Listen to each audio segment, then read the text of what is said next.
Start us up with some whiskey. Perfect. All right, just to get this show on the road here. Alrighty. This on here. For those who don't know, I am not the best drinker out there, but I'm gonna do it for the my team guy first. right here. The Sunny at Night. Cheers, bro. Appreciate you having me. Here's to a good show. Welcome to Sunny at Night, a business talking to hustlers. That's what you get with this show. We bring on business owners, entrepreneurs, people that took it upon themselves to make their dream become a reality. And today we have a very exciting episode all the way from San Diego, California. He is the CEO and founder of the Hoopery, a clothing line that brings the gap between basketball culture and style. Ladies and gentlemen, please welcome Jeremiah Antonio. Thank you for having me, man. I'm pretty excited for this. The Hoopery is doing big things, and I'm just so excited to finally have this episode with you because we go a long way back. We used to collaborate together on some videos. Yep.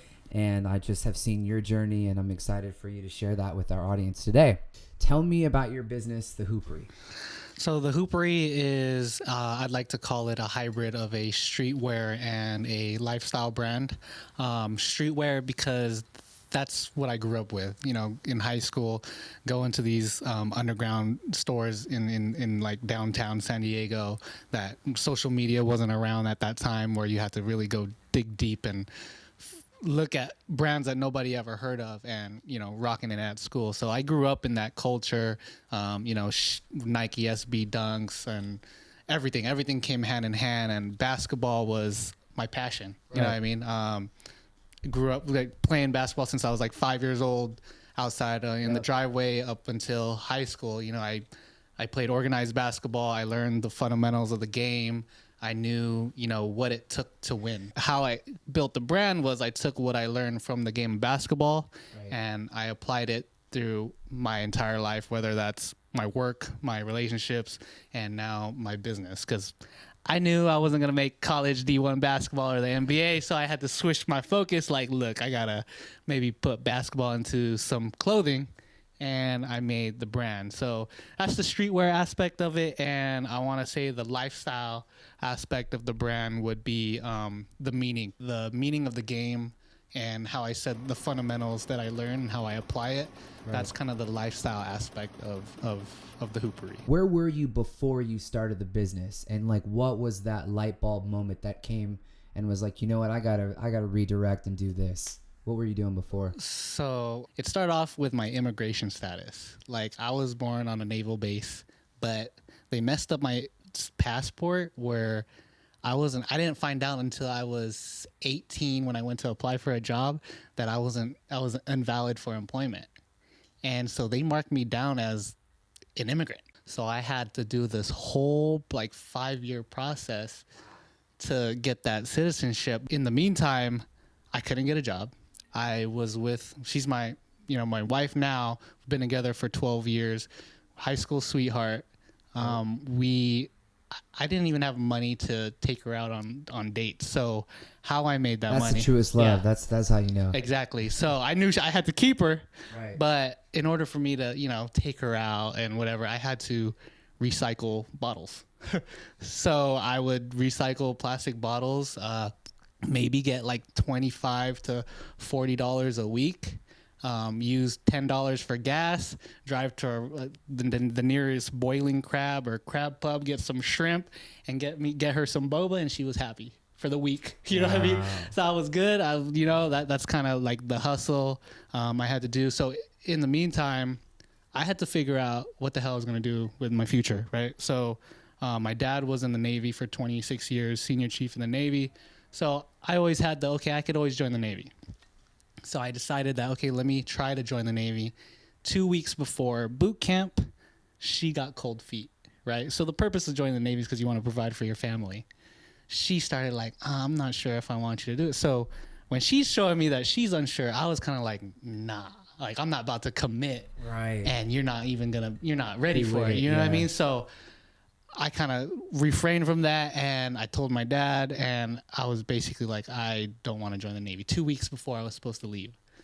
Yeah. So from there, I ended up joining respiratory school because all my cousins were respiratory therapists. I started the Hoopery at the same time in 2015. So right when I joined the program, I started an Instagram for the Hoopery, and that's kind of like how that all came about. What were some of the biggest struggles you overcame during this journey? Some of the biggest struggles was just not getting any traction. Like when you come out with something, you paying money for a design, you pay money for like a little photo shoot, you put the time in it, and then you come out with, you think it's the hottest shit ever. You know what I mean? Like, right. Oh, this is, people are about to fuck with this.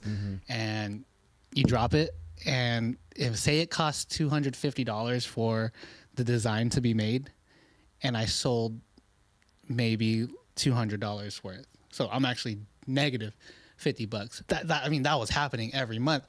I mean, okay, it's $50 here and there, but you know, got to keep pushing. I didn't have the resources, the money. I didn't have the experience. So it was all trial and error from the beginning. Self-starter. Yeah. Self-starter from day one. Yeah. And the biggest issue, like I said, I didn't know what I was creating the Instagram for. I just started posting basketball content. I was like, I'm just going to post stuff that I would like to see as a consumer on Instagram. And I started posting basketball content, highlights, a lot of retro nostalgic stuff, because that's what I'm into. The issue that I came across with when I decided that I wanted to turn it into a clothing brand was now you have, say, 7,000 followers who are following you because they're following you for the basketball content that you're posting. Now, all of a sudden, you're selling T-shirts. So it went from you're getting like 2,000 likes per post, right? 200 comments and all that. Then now you're like 40 likes, no comments. And it's like, and then what does that do to you mentally? It's kind of like, damn, they don't like it. You know, because back then it was all about likes. So the Hoopery before clothes was just a platform of basketball content. It was just because all I did was play basketball. I was at the gyms. I didn't have That's a job, interesting. right? I was Wow. at the gym 24/7, morning and night. People knew who I am at the gyms. They, you know, I was above average. I'm not going to be cocky, Sure, but yeah. I was pretty nice with it. You know what I mean? So I can hold my own at LA Fitness. yeah, exactly. LA Fitness, you know, we could run that. Yeah. So, you know, you see the engagement drop. So then you're kind of like, damn, what am I doing? So then, let me post more basketball content because that's what people like. So then from there, I talked to my team, and they asked me a simple question: was, do you want to be an Instagram that sells T-shirts, or do you want to be a clothing brand that just so happens to have an Instagram? And then when they said that, that's when I knew I had to shift my entire focus and mentality, because again, they were following because of basketball. Yeah, I got basketball followers. It's still within that niche. Yeah. But you want to post stuff that you're trying to sell. Like if you're not posting a T-shirt, then how it's going to be that much harder to sell a T-shirt versus just a dope highlight video.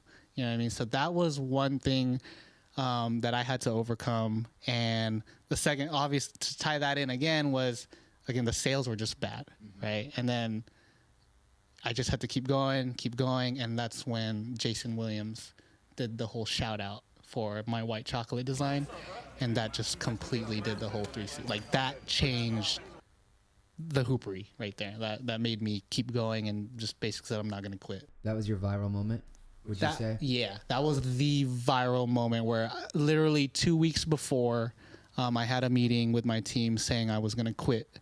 I was like, we're not getting any traction. We're like 3.5 years in, right? And it's just I'm not feeling it, right? And so boom, we already had the mindset. And then I was like, you know what? I got this white chocolate design. Let me just try something now. I posted a video. I said, hey, everyone tag Jason Williams. Let's try to get him this shirt. Let's see what happens. The next day, I get a DM, Jason Williams. He said, what's good? And I was like, I was at work. I was at the hospital. I was like, oh my God. I started hitting him up, and we sent him some gear. And maybe like 3 months later, he posted a picture. He was at the airport wearing the white chocolate long sleeve, and he tagged the Hoopery, Nike, and like Air Jordan, because he was wearing some Jordans. And then from there, like, we built that relationship. He invited me over to his camp here in San Clemente, and then from there we've just, you know, that told me, you know, like, you could be going through, you know, the worst times and not getting any traction, but a little bit of persistence and just not giving up.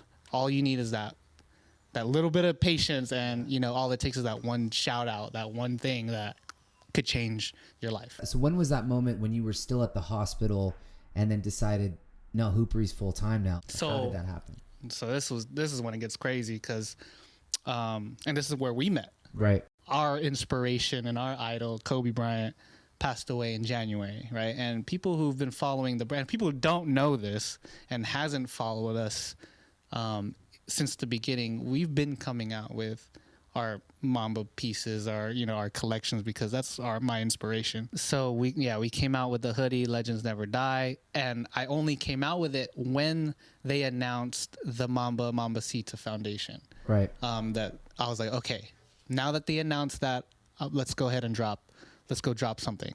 And I came out with the Legends Never Die hoodie, said we're going to donate all the proceeds, and from there it was kind of just game over, and it went completely viral. It went global. That's how I met you. We were doing a YouTube vlog video, and we did a giveaway, and you ended up winning. Yeah. So we hit you up, and we're like, Sunny Creative, you won. I was like, he's not answering back, and then you finally got back, and then you told me you want to do a video for us, and that from there it was it. I just couldn't believe it too. It was like, out of anything to win, it was the Kobe hoodie of the company that I just found organically, and was so grateful for that too. By the way, cheers to that. Yeah, no, cheers. And that video you made was actually our highest engaged post till this date.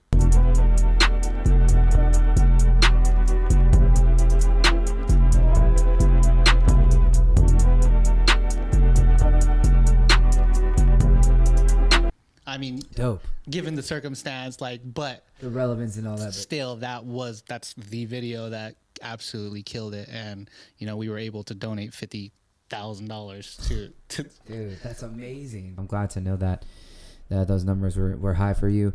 I want to talk more about a very interesting angle as well in your businesses. A lot of the new designs, a lot of the designs that I've worn, they have the H inside that kind of substitutes for the Lakers or the Bulls or whatever. So I'd like, our audience to learn why that is, why the H implemented into your clothes. Yeah.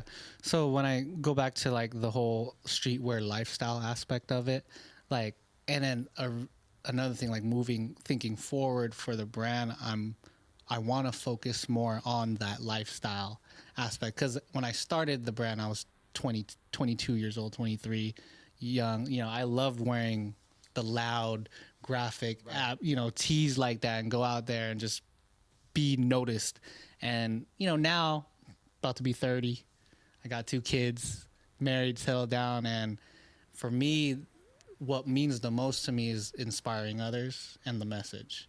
So yeah, it's dope. I could come out with any cool player and somebody would buy it, but for someone to buy my H or the Hoopery logo because they fuck with the message, the brand, and what we stand for, that will trump any purchase of any other product. Right. Because that means that person really understands what we're trying to do. You know what I mean? So that H, it represents the Hoopery, the brand, who we are, our message, and it keeps it simple and clean, that it could be universal towards our audience. Right.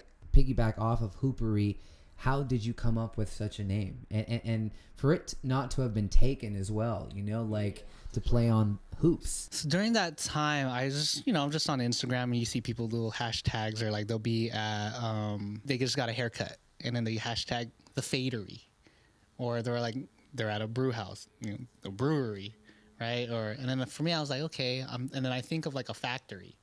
So I'm like, okay, we're hoopers, we're hooping. I was like, what about the Hoopery? And I was like, the Hoopery. And I'm like, oh shit, the Hoopery.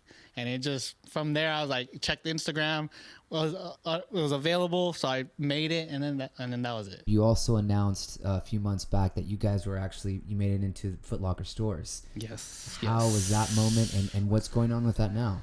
I posted a hoodie, and just for a Halloween theme, and I get an email a week later, and it was from Foot Locker, and they said, hey, we saw your designs, we love it, and we're going to be coming out with this homegrown theme for local in LA, and we would like for you to be a part of it. And so from there, I was like, oh shit, this is a whole nother playing field that, you know, like retail, from e-commerce to retail, like the logistics is like a whole nother beast. Like I was getting stressed out and overwhelmed, and I had to have other people who had experience in retail really come in and help me out. Like, it's, again, all trial and error.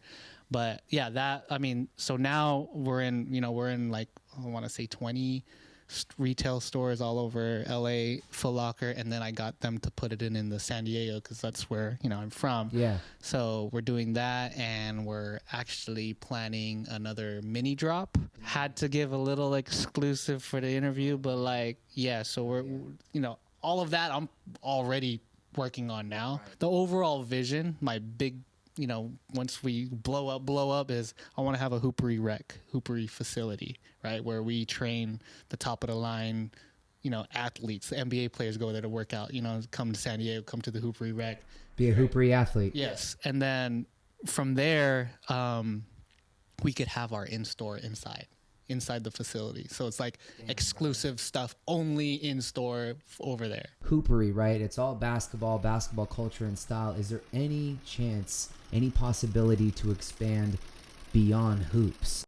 This next collection, we have some baseball stuff, like shorts. Okay. Like theme. Yeah. So it's the first time we kind of switched it up a little bit. And I'm actually really excited. Again, I'm just saying a bunch of exclusive stuff. I mean, this is an exclusive interview, so we're dropping some exclusive stuff. So yeah, that's something I'm actually pretty damn excited to preview for the next collection. Well, Jeremiah, thank you for sharing your story with us today, brother. Thank you for having me, man. Thank you. But before we go, we always include our Sunny Speed round, so let's get ready for that. It's a chance for our audience to get to know you a little bit better on a more personal level. So I hope you're ready, because we got some fun questions. I'm ready. You've made it to the NBA 3-on-3 finals. Your other two teammates, living or dead, who are they? Kobe, Shaq. Kobe and Shaq. I mean, come on. Favorite Spider-Man, Toby, Andrew, or Tom? Toby. OG. Yeah, 100%. I would have said the same thing. You've replaced Adam Silver as a new NBA commissioner, and you have to add one new team to next year's season. Which city and state is it in? Seattle Supersonics. I mean, I would love a San Diego Clipper. There you go. Right? Oh, I'm sorry. I just said that to my Laker following. Like, I'm from San Diego, so I will support my home city team. But yeah, Sonics though. San Diego Sonics. I like it. San Diego Sonics. Yeah, there you go. San Diego Sonics. I like San Diego Sonics. Yeah, okay. I fuck with that. You're the lead designer for all upcoming basketball shoes. Which brand are you working with? Big Baller Brand, Nike, Adidas, Puma, or Reebok? I gotta go with Nike. It's just nostalgia for me. So before we go, we have that winner who won our giveaway of a free logo design from Sunny Creative and a care package from the Hoopery. Let's roll who won. Huge congratulations to Chris Weiskirk for winning the Hoopery and Sunny Creative giveaway. Big congratulations to Chris Weiskirk. You've won the free giveaway. Sunny Creative is going to get you a free logo design. You're getting a swag bag from the Hoopery. Well, that's our show today. Again, Jeremiah, thank you so much for your time, for bringing your family on here all the way from San Diego. We greatly appreciate it. Thank you. We believe in the Hoopery. I can't wait to see what you guys do in the next coming months and years to come. And for all our go-getters out there, I hope you took something from it. But before we leave, how can people connect with you? Make sure you follow us on Instagram, The Hoopery. Follow my personal Instagram, Jeremiah_Hoopery. And to stay notified on all of our launches, head over to thehoopery.com and subscribe to either our email list or our VIP list. So you'll never miss a beat. Thanks again for watching Sunny at Night. Please subscribe to our YouTube channel, Sunny Creative. Follow us on Instagram, and we'll see you next time.